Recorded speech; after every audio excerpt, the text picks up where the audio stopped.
यहाँ पे जब मैं बात करता हूँ पॉलिटी की,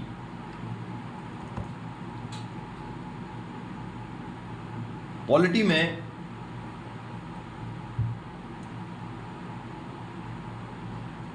मैंने 2024 में लेक्चर्स लिए हैं, उसकी प्लेलिस्ट होगी। उसके बाद 5 साल पहले उसकी प्लेलिस्ट होगी।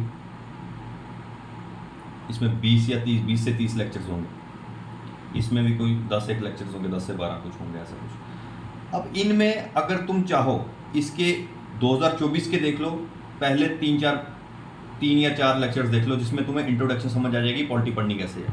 अगर ये 5 साल पहले का देखना है, पहले 3-4 लेक्चर्स देख लो या 2-3 देख लो जिसमें तुम्हें इंट्रोडक्शन पता चल जाएगी पॉलिटी पढ़नी कैसे है। तो मैं ये नहीं कहता अगर तुम्हें टाइम है सारे देखने का तो सारे देख लो, क्योंकि पॉलिटी तो चेंज होती नहीं है, ठीक है। पर अगर टाइम की कमी है तुम्हारे पास तो कम से कम 2-3 लेक्चर्स 2024 के देख लो, ठीक है, या 2-3 लेक्चर्स 5 साल पहले के जो प्लेलिस्ट बनी है उसके देख लो, ठीक है। अब ये प्लेलिस्ट आई है और ये यूपीएससी की भी प्लेलिस्ट बनेगी, ठीक है, जिसमें पॉलिटी आएगा किसके लिए, 2025 के लिए, ये उसकी प्लेलिस्ट में भी जाएगा। तो ये तुम्हारा काम होना चाहिए। तुम्हारा होमवर्क क्या है कि तुम्हें अगर सीरियस हो पढ़ने के लिए, देखो मेरे को जैसे रिस्पांस मिलेगा तो मैं पूरी पॉलिटी पढ़ा दूंगा और एक क्वेश्चन बार से नहीं आएगा, क्योंकि मेरे पास सोर्स ऐसा है। एक तो मैं बेरेक्ट यूज़ करूंगा, दूसरा लक्ष्मीकांत आ गया, तीसरा एक और सोर्स है मेरे पास, ठीक है। तो मैं 3 सोर्स से पढ़ा रहा हूँ और तुम्हें खप खाना करने की ज़रूरत ही नहीं है, क्योंकि पढ़ना मैंने है। तुम्हें क्रक्स दे देना भैया इसमें से इंपॉर्टेंट ये है, वो तुम्हें अभी लेक्चर में ही पता चल जाएगा, ठीक है ना। अब ये देखो, तुम्हारा काम ये होना चाहिए, तुमने इंट्रोडक्शन जो लेक्चर है वो देख के आना है। या तो तुम 2024 के देख के आओ 2-3 लेक्चर, या तो 5 साल पहले वाले के 2-3 लेक्चर देखे आओ, या तो दोनों के 2-3 लेक्चर देखे आओ, 2 या 3 लेक्चर देखे आओ। जब भी तुम्हें इंट्रोडक्शन समझ आ गई पॉलिटी पढ़नी कैसे है उसके बाद तुम इधर आ जाओ, ठीक है। अब हम अपना स्टार्ट करेंगे काम फंडामेंटल राइट से। अब जब भी पॉलिटी पढ़नी है तुम पहले देखो फंडामेंटल राइट कहाँ पे है, ठीक है। फंडामेंटल राइट, क्योंकि कॉन्स्टिट्यूशन होता है ना जो, जैसे ये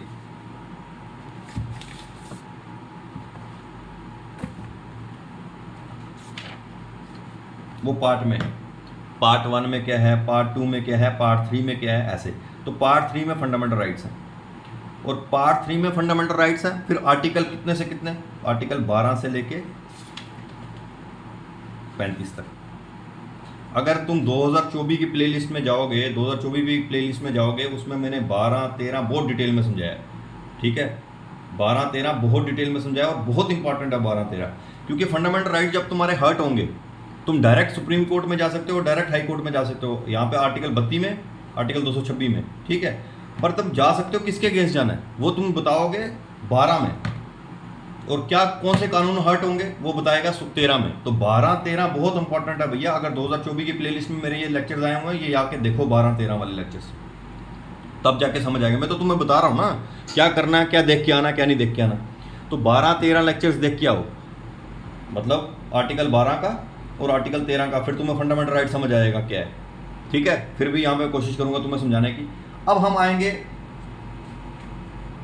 ये तुमने करना काम, मतलब अगर इनडायरेक्टली तुम पूछो तो तुम 2024 की प्लेलिस्ट में जाके 5-6 लेक्चर्स करके आना, इंट्रोडक्शन 12 और 13, फिर हम फंडामेंटल राइट स्टार्ट करेंगे। अब फंडामेंटल राइट में ये क्वेश्चन है,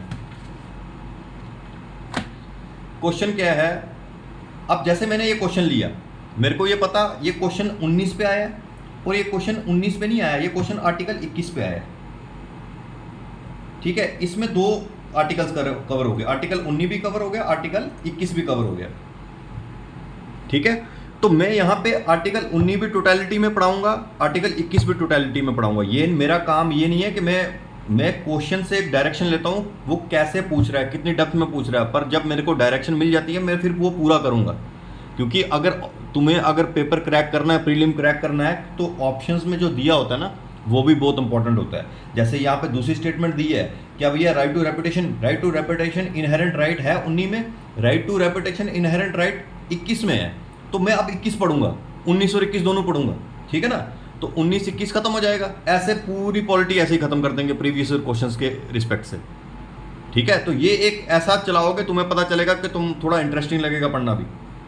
तो पिछले क्वेश्चन से पढ़ोगे तो वैसे भी तुम्हारी पॉलिटी वैसे भी खत्म होगी।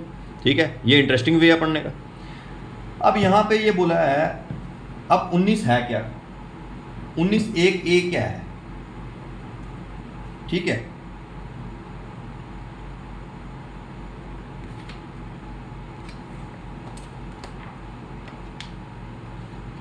देखो अब 19 है, फ्रीडम ऑफ स्पीच की बात करता है। अगर हम पहली बात देखो, कीवर्ड्स देखो क्या है, आर्टिकल 19(1)(a) के कीवर्ड्स देखो क्या आएंगे। कीवर्ड्स पे ही ध्यान देना बस, और क्वेश्चन में कीवर्ड से ही आएगा।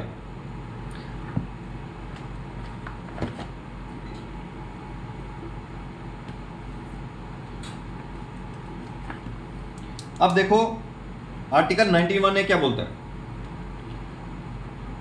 सबसे पहला बात करता, all citizens shall have the right. किसकी बात कर रहा है, सिटीजन्स की। तो ये राइट किसको मिल रहे हैं 19(1)(a) में, सिटीजन्स को। तो आर्टिकल 19 में जो राइट्स मिल रहे हैं, मतलब आर्टिकल 19 में पूरे जो राइट्स मिल रहे हैं, कितने राइट्स हैं आर्टिकल 19 में, 1 2 3 4 5 6 राइट्स हैं। एक राइट टू प्रॉपर्टी था, वो हटा दिया गया, ठीक है। वो राइट 19(1)(f) में, आर्टिकल 19(1)(f) में था राइट टू प्रॉपर्टी। आर्टिकल 31 में भी राइट टू प्रॉपर्टी, ये दोनों हटा के अब वो लीगल राइट बन गया है या कॉन्स्टिट्यूशन राइट बन गया है 300(a) में। वो कल डिस्कस करूंगा राइट टू प्रॉपर्टी में, और राइट टू वोट में भी डिस्कस करूंगा। राइट टू वोट और राइट टू प्रॉपर्टी में लेक्चर्स आएंगे, उसमें बताऊंगा कि भैया क्या होता है लीगल राइट, कॉन्स्टिट्यूशन राइट क्या होता है, फंडामेंटल राइट क्या है, कौन सा राइट लीगल है, कौन सा कॉन्स्टिट्यूशन है, कौन सा फंडामेंटल है, ये तीनों भी क्लियर करूंगा तुम्हें, ठीक है। तो ये दोनों क्वेश्चन आ चुके हैं यूपीएससी में। राइट टू प्रॉपर्टी का भी पूछ चुका है कि राइट टू प्रॉपर्टी बताओ कौन सा है, फंडामेंटल राइट है। फंडामेंटल राइट तो है ही नहीं, क्योंकि फंडामेंटल राइट तुम देखोगे फंडामेंटल राइट आर्टिकल 12 से 35 होता है।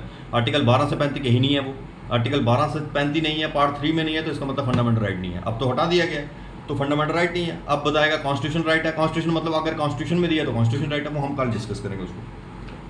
तो अब यहाँ हमारा फोकस होगा आर्टिकल 19 में जितने भी राइट्स हैं, अब जो बचे हैं 6 राइट्स बचे हैं, वो 6 राइट्स किसको दिए गए हैं, सिर्फ और सिर्फ सिटीजन्स को। तो यहाँ पे पर्सन की बात नहीं आती, सिटीजन की बात की आती, ठीक है। अब जहाँ पे आर्टिकल 14 की बात करो, तो article 14 equality before law, state shall not deny to any person, वो हर बंदे को है, चाहे सिटीजन है चाहे नहीं है, ठीक है। आर्टिकल 14 जो है वो हर बंदे को है, सिटीजन को भी है, फॉरेनर को भी है, एनिमी एलियन को छोड़ के, वो हम 14 में डिस्कस करेंगे, मैं ऐसे लेक्चर ले भी चुका हूँ उसका मैं।